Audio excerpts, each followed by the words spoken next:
In Breaking Bad, Walter White starts as a high school teacher whose fear of dying slowly morphs into an insatiable quest for power. Initially desperate, it's not long before he is driven by an ego so large it becomes his Achilles heel. Through ruthless decisions, he consistently places his narcotics empire above his own family and Jesse Pinkman. He believes he acts for his family's future, yet his decisions are often unrelentingly self-centered.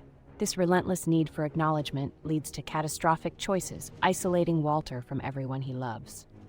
Ultimately, his unyielding ego becomes the fulcrum for his tragic downfall, underscoring the profound cost of unchecked pride.